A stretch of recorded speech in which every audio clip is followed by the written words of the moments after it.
Bismillahirrahmanirrahim. Assalamualaikum warahmatullahi wabarakatuh. Waalaikumsalam warahmatullahi wabarakatuh. Selamat siang, ibu-ibu. Selamat siang, Pak. Ya, gini Bu, pada kesempatan kali ini kita akan melakukan kegiatan supervisi akademik terkait kegiatan coaching.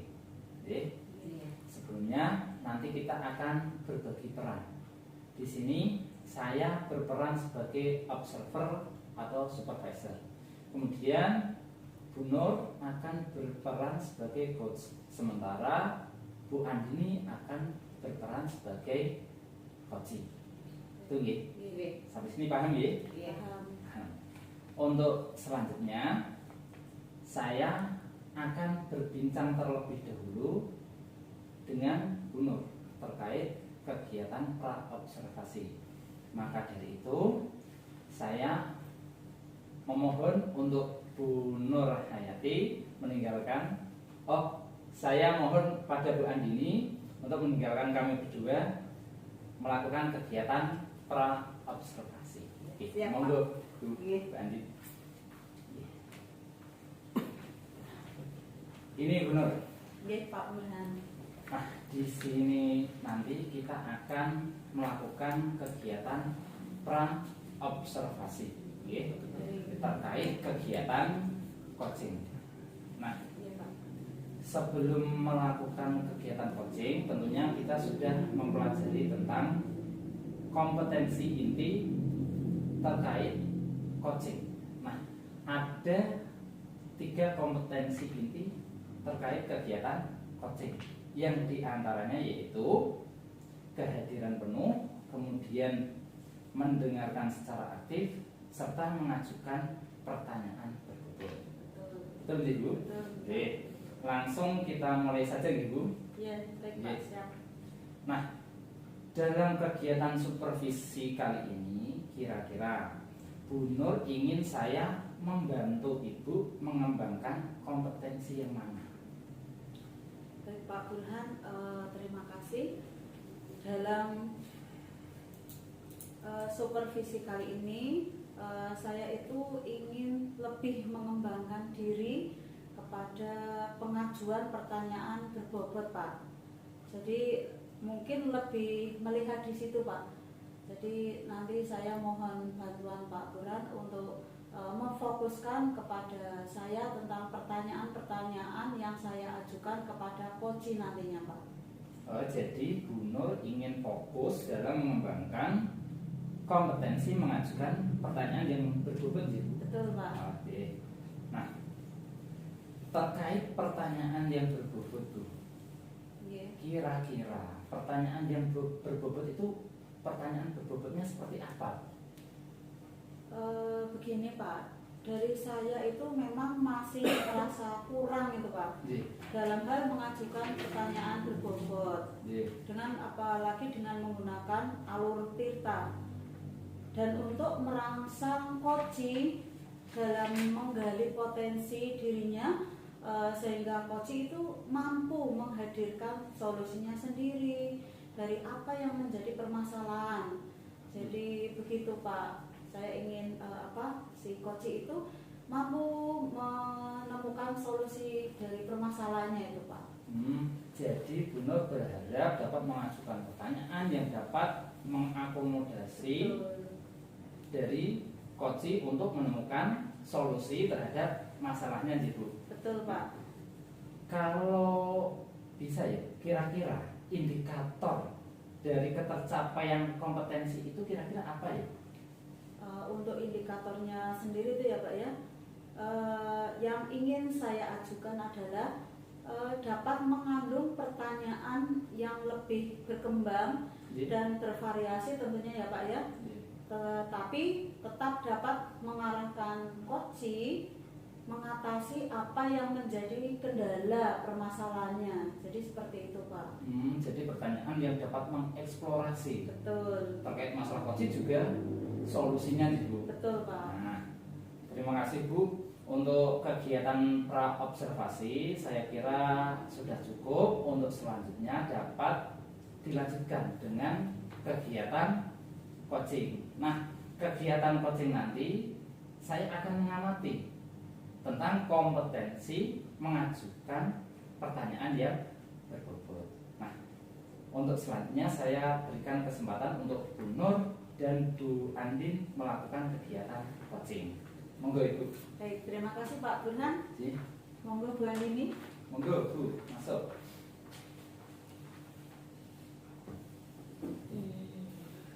Assalamualaikum Bu Andini. Waalaikumsalam Bu. Kelihatannya Bu Andini hari ini kok tidak ceria ya. Bu Andini ini ada masalah. Bu Nur ini tahu saja kalau saya lagi punya masalah. Memang akhir-akhir ini lagi ada masalah Bu. Ini lagi bad mood. Gitu toh. Ternyata Bu Andini baru bad mood ya. Iya. Biasanya kan Bu Andini ceria gitu loh. Nah hari ini saya perhatikan kok diam terus. Memangnya Bu Andini ada masalah? Iya Bu. Bu Nur kan tahu kan saya itu kan ngajar di kelas 9 kan Bu. Nah, pada saat ini itu saya lagi mempunyai masalah Bu dengan anak-anak yang saya ajar, terutama ya kelas 9 tadi. Oh, memangnya ada apa tadi dengan kelas 9 toh Bu? Kalau Bu Andini ingin bercerita, saya siap kok menampung curhatannya Bu Andini. Beneran ya Bu, nanti Bu Nur takutnya itu bosen, takut mengganggu waktunya Bu Nur kalau saya itu pingin cerita gitu loh Bu. Tidak mengganggu kok Bu. Santai saja, saya juga siap menampung cerita dari Bu Andini. Oke, nanti kalau saya cerita lama-lama jangan bosen ya Bu dengarnya. Nah aku mau ini loh Bu, mengeluarkan keluh kesah ini loh Bu, yang unek-unek ada di pikiran saya tentang anak-anak itu loh Bu. Oh begitu. Jadi menurut Bu Andini apa yang Ibu harapkan dari pembicaraan kita hari ini Bu? Begini Bu, nanti itu saya ingin mengharapkan setelah saya sharing dengan Bu Nur ini, nanti itu saya dapat menemukan solusi permasalahan yang saya hadapi, terutama tadi kan Bu, saya yang mengajar di kelas 9 yang anak-anaknya itu males mengikuti pembelajaran saya, dan kayaknya itu yang anak-anak yang masih tidak antusias begitu loh Bu. Oh, berarti karena anak-anak itu malas dan kurang antusias ya Bu ya. Ya. Terus menurut Bu Andini itu hal apa yang membuat murid-murid itu jadi kurang antusias, kemudian malas dalam pembelajaran Bu Andini? Kalau saya ingat-ingat sih ya Bu begini, saya itu kan kalau mengajar itu masih konvensional gitu loh Bu, masih menggunakan metode yang lama. Saya itu masih menggunakan cara ceramah lagi. Mungkin anak-anak itu ketika mendengarkan saya mengajar kok setiap hari harus ceramah, mendengarkan suaranya Bu Andini, mungkin anak itu bosen mungkin ya. Jadi itu anaknya itu ketika menerima materi yang saya sampaikan itu menjadi tidak antusias begitu. Oh begitu, jadi karena menggunakan metode ceramah terus gitu ya Bu? Iya Bu, benar. Terus kira-kira apa yang dapat membuat murid itu menjadi antusias dalam pembelajaran itu Bu? Mungkin begini ya Bu, karena tadi kan anak-anak tidak antusias karena mendengarkan hanya ceramah dan ceramah. Mungkin anak-anak itu menginginkan hal yang baru mungkin ya Bu ya. Bisa saja menginginkan pembelajaran saya itu yang lebih menyenangkan, yang lebih mengasihkan dan tidak membosankan, agar nanti itu suasana di kelas itu bisa hidup gitu loh Bu. Dan anak-anak juga bisa menerima pembelajaran yang saya sampaikan gitu Bu. Wah, berarti pembelajaran yang menyenangkan ya Bu ya. Wah, saya sependapat ini dengan Bu Andini. Lalu menurut Bu Andini nih, apa saja yang bisa membuat murid-murid itu menjadi senang dan tidak bosan dalam pembelajaran Bu? Menurut saya itu begini Bu, pembelajaran itu kan memang harus berpusat pada anak ya Bu ya. Pembelajaran yang kita sampaikan ke anak itu juga harus menarik. Kemudian saya mungkin nanti ketika akan menarik anak-anak agar lebih antusias, mungkin saya ketika mengajar saya akan berikan ekspresi, mungkin dengan ice breaking, anak-anak lagi itu bisa fokus kembali dalam menerima pembelajaran. Selain itu murid-murid kan juga membutuhkan tadi ya suasana yang baru ya, supaya nanti dalam pembelajaran itu anak-anak itu dapat merespon saya dan memberikan umpan balik ketika saya itu memberikan materi pembelajaran. Nah, selain itu juga ini Bu, terutama dalam pembuatan media. Nah, kita sebagai seorang guru kan memang harus apa ya, menyiapkan sebelum pembelajaran itu harus menyiapkan media yang menarik agar anak-anak itu juga tertarik begitu loh Bu. Oh, berarti menurut Bu ini media penting itu ya Bu ya, iya, untuk menarik minat anak ya Bu ya. Iya.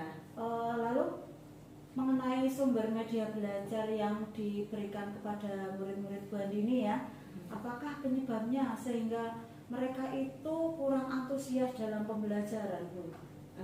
Kemungkinan begini Bu, karena tadi anak-anak yang kurang antusias tadi kan Bu, mungkin karena tadi yang saya sebutkan tadi, saya memang harus menggunakan media pembelajaran. Mungkin saya itu kan belum menggunakan media pembelajaran yang lebih menarik. Jadi anak-anak kan bosan, ada yang hanya tiduran di meja, bahkan ada yang main HP. Jadi kan suasana kelas itu menjadi kayak tidak kondusif begitu loh Bu. Oh gitu. Jadi pembelajaran kurang menarik ya Bu ya. Iya. Kalau boleh tahu ya, ini Bu Andini menggunakan media atau sumber belajar apa saja di kelas Bu? Nah itu Bu Nur yang jadi ganjaran saya selama ini. Saya itu tuh masih menggunakan sumber belajar yang dari Pak Gusto Bu. Buku terutama ya, tahu sendirilah saya itu sukanya cari aman, cari yang enak. Anak punya buku paket, saya punya buku paket, jadi saya itu sudah terlanjur nyaman dengan buku-buku yang disediakan di perpus tanpa saya itu menggunakan media teknologi yang sekarang itu loh, bukan seharusnya kan sesuai dengan perkembangan zaman ya. Jadi mungkin ya anak-anaknya tadi kurang antusias tadi karena saya masih menggunakan yang jadul, buku perpus dan hanya ceramah saja Bu. Oh begitu, jadi Bu Andini itu hanya menggunakan buku teks saja ya Bu ya? Iya Bu. Ada tidak media dan sumber belajar lain selain buku teks Bu? Ada sih Bu. Misalnya YouTube, TikTok, bahkan anak-anak juga bisa menggunakan media internet. Bahkan kalau sekarang itu seringnya itu biasanya cara yang paling mudah itu kita membuat PPT begitu Bu, agar nanti ketika ditampilkan di depan slide anak-anak itu sudah wow, jadi anak-anak lebih antusias begitu Bu. Jadi ya Bu ya, bisa memanfaatkan teknologi ya Bu ya. Iya. Wah betul sekali Bu Andini. Saya juga yakin sekali bila Bu Andini itu bisa menggunakan berbagai macam media dan sumber belajar, pastinya akan membuat murid-murid itu akan antusias dalam pembelajaran. Nah, jadi sekarang apa nih rencana Bu Andini untuk menyelesaikan permasalahan yang Bu Andini hadapi? Rencana saya itu begini Bu, saya akan merancang pembelajaran itu yang lebih menyenangkan. Nah, dengan menggunakan media sumber belajar yang beragam dan bervariatif ya. Tadi misalnya bisa PPT, video dari link YouTube, TikTok, internet. Bahkan kalau tidak menggunakan media teknologi itu pun ada juga Bu, saya bisa menggunakan misalnya poster. Kalau anak melihat poster, oh ada gambar begini kan anak lebih tertarik gitu loh Bu. Betul, salah satunya poster itu tadi ya Bu ya. Iya. Wah bagus ini rencananya Bu ini. Contohnya Bu, media yang menarik itu yang bagaimana Bu? Ya, misalnya gini Bu, saya sebagai guru bahasa Indonesia, di dalam itu kan saya ada materi laporan percobaan ini. Saya pernah melihat di internet, nanti saya akan terapkan ini. Ketika nanti saya akan mengajar tes laporan percobaan, saya nanti akan menampilkan sebuah video atau eksperimen. Kalau saya akan menampilkan video eksperimen itu anak-anak itu akan rasa penasaran ya, rasa penasarannya juga tinggi, jadi nanti anak-anak kan lebih tertarik gitu loh Bu, dan antusias. Nah selain itu sebelumnya nanti akan saya tampilkan slide-slide melalui PPT itu Bu. Wah luar biasa sekali Bu ini apa yang akan dilaksanakan oleh Bu ini ya. Terus kapan nih mulai mau melaksanakan rencana itu Bu? Nah kalau rencana saya itu nggak perlu lama-lama Bu. Besok pagi rencananya itu saya ingin menerapkan pembelajaran yang variatif. Nah rencananya juga nanti malam saya akan mencari referensi-referensi. Nah cara apa itu menggunakan media atau sumber belajar yang lebih variatif agar besok ketika saya mengajar sudah siap dan anak-anak itu sudah antusias dalam menerima pembelajaran saya Bu. Hebat sekali Bu Andini nih. Terus mulai besok pagi ya Bu ya? Iya. Terus apa nih komitmen Bu Andini terhadap rencana untuk supaya pembelajaran lebih menarik gitu Bu? Saya itu akan berkomitmen untuk selalu membuat rencana pembelajaran ini yang mengasihkan dan menyenangkan dan menggunakan media dan sumber belajar yang lebih bervariatif untuk anak-anak dapat mengeksplorasi materi gitu Bu. Wah bagus sekali nih rencana Bu Andini. Saya sangat mendukung Bu. Kalau begitu saya tunggu besok ya Bu ya. Apakah Bu Andini sudah menggunakan media dan sumber belajar yang menarik. Mudah-mudahan semua berjalan dengan lancar dan sesuai harapan. Dan murid-murid Bu Andini juga dapat menerima pelajaran dengan baik dan menyenangkan tentunya. Iya Bu, terima kasih Bu Nur atas waktu dan sharingnya hari ini. Saya merasa lega dan plong sudah dapat menyampaikan unek-unek hati saya ini Bu. Nah, sama-sama Bu Andini, saya juga senang kalau misalnya saya tuh bisa membantu Bu Andini. Oke Bu, besok saya tunggu ya Bu ya, rencana tadi yang akan dilaksanakan oleh Bu Andini. Siap Bu Nur. Nah, terima kasih sebelumnya saya ucapkan Bu Nur sudah mau mendengarkan curahan hati saya. Sama-sama Bu Andini. Cukup Ji? Iya cukup Pak. Terima kasih karena tadi Bu Nur dan Bu Andin sudah mempraktikkan kegiatan coaching. Untuk selanjutnya saya mempersilahkan untuk Bu Andin melanjutkan aktivitas berikutnya. Monggo Ibu. Terima kasih Pak Bu. Sama-sama Bu Andini. Nah, sudah ya Bu Nur. Nah, terkait kegiatan coaching tadi, setelah melaksanakan kegiatan coaching, kira-kira bagaimana perasaan Bu Nur?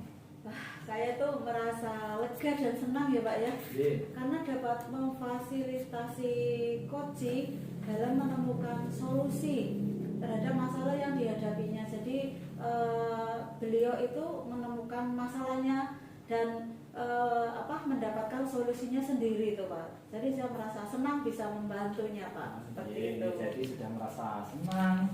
Bagian Nah, sebelum saya menyampaikan hasil pengamatan saya terkait kegiatan tadi, nah kira-kira bagaimana Bu Nur menilai performa Bu Nur tadi ketika melakukan coaching? Oke, sebagai coach saya ya Pak ya.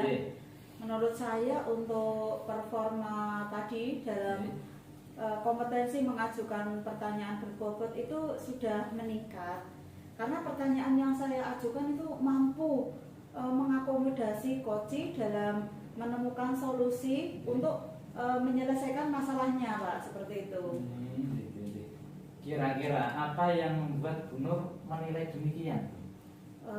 Saya menilai demikian karena coaching itu merasa terbantu, dia juga merasa senang, kemudian merasa lega, kemudian dapat mengutarakan permasalahannya itu secara detail Pak.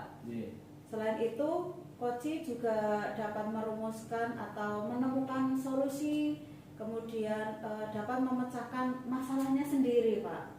Gitu. Mungkin ada yang lain?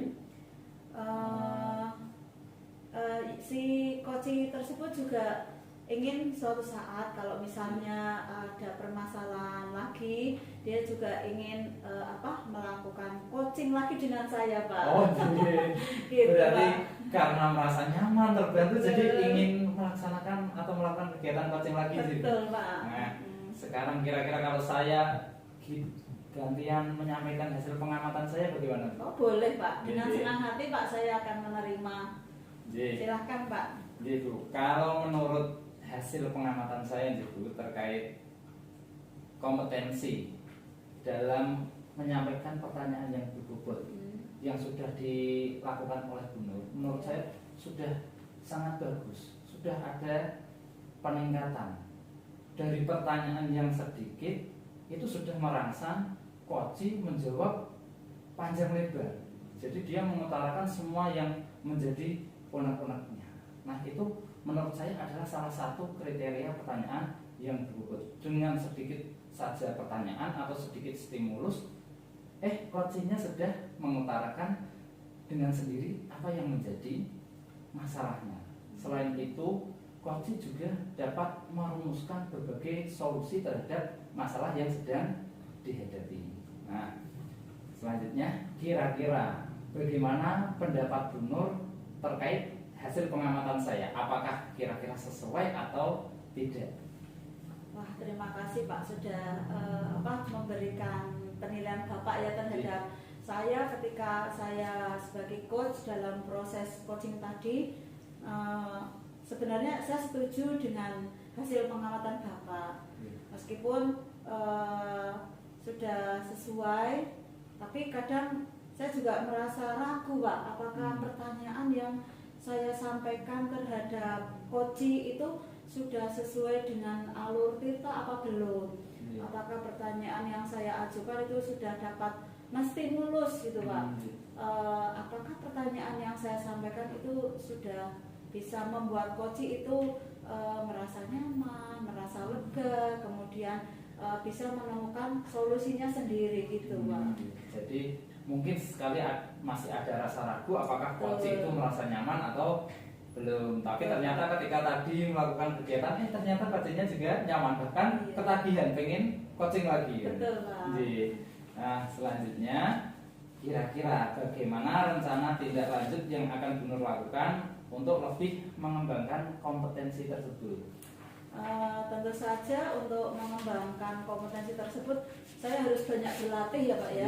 Tentunya berlatih sebagai coach, mungkin juga nanti akan berlatih sebagai coaching juga, Pak. Kemudian untuk sebagai coach saya akan berlatih untuk mengajukan pertanyaan berbobot, Pak, dan mencari referensi pertanyaan berbobot. Mungkin nanti saya bisa browsing di internet, mencari contoh-contoh ya, Pak ya, untuk pertanyaan berbobot sehingga mampu menggali potensi si coach tersebut untuk menemukan sendiri solusi dari permasalahannya tersebut. Selain itu, saya juga akan berupaya untuk mulai menerapkan kegiatan coaching agar saya itu lebih terampil lagi dalam mengembangkan kompetensi yang saya miliki gitu, Pak. Mungkin nanti bisa dalam di lingkungan sekolah itu bisa dengan rekan sejawat ya, Pak ya. Mungkin juga dengan peserta didik, Pak. Intinya saya tuh harus lebih banyak berlatih gitu, Pak, biar anak muda sekarang bilangnya ini, Pak, jam terbangnya tinggi gitu, Pak. Berarti menambah jam terbang gitu ya. Karena banyak latihan jadi menambah jam terbang. Nah, kira-kira siapa yang dapat membantu Ibu untuk meningkatkan kompetensi dalam coaching? Menurut saya, Pak ya, orang yang dapat membantu saya tentu saja pimpinan saya, Ibu Kepala Sekolah ya, karena beliau itu lebih berpengalaman dalam hal supervisi, sehingga saya itu dapat belajar, dapat mengambil ilmu dari beliau gitu, Pak. Di samping itu juga saya akan belajar dan banyak bertanya dengan guru senior Pak. Guru senior tentu saja mereka juga mempunyai pengalaman untuk supervisi ya Pak ya. Jadi nanti tentunya akan menambah referensi saya dalam melaksanakan coaching gitu Pak. Jadi selain ibu kepala sekolah juga tentu saja tidak menutup kemungkinan saya belajar dari ini Pak, rekan sejawat juga itu Pak. Jadi perlu kolaborasi dengan ibu kepala sekolah, juga dengan rekan. Nah, kira-kira Bu, Ibu akan mulai berkolaborasi itu kapan Bu? Wah, secepatnya itu Pak. Kalau misalnya hari ini itu masih memungkinkan itu hari ini Pak. Akan tetapi ini sudah terlalu sore Pak. Jadi saya akan memulai kolaborasi itu mulai besok pagi Pak. Saya akan mulai dengan kolaborasi dengan rekan sejawat. Saya akan berkomunikasi dengan mereka dan tentu saja saya akan berkomunikasi dengan ibu kepala sekolah. Kalau misalnya memungkinkan saya juga akan berkomunikasi dan berkolaborasi dengan ini Pak, wakil kepala sekolah itu Pak. Biar referensi saya tuh bertambah banyak Pak. Oh, berarti mencari referensi sebanyak-banyaknya nih. Nah, tadi mulai besok pagi Pak. Oh, mulai besok pagi. Oh, berarti besok Bu Nur berencana berkolaborasi dengan ibu kepala sekolah, terus rekan sejawat, bahkan mungkin dengan wakil kepala sekolah. Nah, Ibu itu Bu Nur rencananya mau berkolaborasinya itu di mana? Apakah ketika di sekolahan atau di mana Bu? Kalau saya itu dimanapun tempat ya Pak ya, tidak harus di sekolah. Misalnya ketika kita di kantin, kita bisa sharing-sharing gitu Pak. Kita bertukar ilmu ya. Saya berusaha untuk dimanapun tempat itu, kalau bisa itu saya mendapatkan ilmu gitu Pak. Ilmu apapun. Nah, kalau misalnya kalau di sekolah itu kan waktunya terbatas ya Pak ya. Mungkin bisa juga nanti ketika kita sambil makan atau mungkin bisa juga di luar sekolah juga bisa Pak. Gitu. Jadi tidak terikat oleh tempat ya Bu. Betul. Berarti bisa di mana saja, di warung makan pun Betul. bisa. Ininya fleksibel. Sekiranya ada tempat yang memungkinkan untuk sharing, mungkin melakukan sharing. Betul Pak. Tadi rencana kan melakukan kolaborasi dengan kepala sekolah. Nah, wujud kolaborasi yang seperti apa tuh? Kalau dengan kepala sekolah tentu saja saya yang pertama kan komunikasi Pak. Kemudian saya akan bertanya, mungkin juga nanti ibu kepala sekolah bisa langsung melihat saya ketika dalam proses coaching Pak. Nanti ibu kepala sekolah itu bisa memberikan masukan, kemudian bisa memberikan arahan ketika saya itu melakukan proses coaching gitu Pak. Jadi ibu kepala sekolah biar bisa melihat sendiri ketika saya menjadi coach gitu Pak. Itu kalau kolaborasi dengan kepala sekolah. Nah, ini pertanyaan terakhir Bu. Kira-kira Bu, apa yang Ibu dapat atau pelajaran apa yang Ibu dapat dari kegiatan supervisi akademik yang kita lakukan kali ini? Wah, yang pertama saya tuh merasa senang ya Pak ya, karena sudah mendapat banyak ilmu baik dari Pak Burhan sebagai observer maupun dari Bu Andini sebagai coach Pak. Dan saya itu menginginkan kegiatan seperti ini itu harus sering-sering dilakukan Pak. Supaya apa? Kalau bagi saya itu manfaatnya itu saya itu lebih terlatih Pak. Jadi saya itu mampu mengembangkan kompetensi saya. Saya mampu menggali potensi saya dalam melakukan coaching Pak. Kemudian ketika saya menjadi coach tadi, saya diberi masukan oleh Pak Burhan yang nantinya bisa membangun saya, memberikan masukan-masukan yang bisa memperbaiki mungkin ketika proses coaching kedepannya gitu Pak. Itu menurut saya manfaatnya banyak sekali Pak. Jadi banyak ilmu, banyak pelajaran yang kita dapat pada kesempatan kali ini ya. Betul. Kita sharing-sharing, kita berbincang deh. Iya. Ini terakhir nih Bu, Iya. saya mengucapkan banyak terima kasih karena Bu Nur, Bu Andin sudah meluangkan waktu untuk melakukan supervisi akademik Bu. Terima kasih sekali lagi. Sama-sama Pak Burhan, saya juga mengucapkan terima kasih karena sudah bisa berbagi ilmu terkait kompetensi kegiatan coaching gitu Pak Burhan. Jadi terima kasih Bu Nur. Untuk selanjutnya saya mohon undur diri untuk melanjutkan aktivitas selanjutnya. Gitu Pak Burhan. Mari Bu.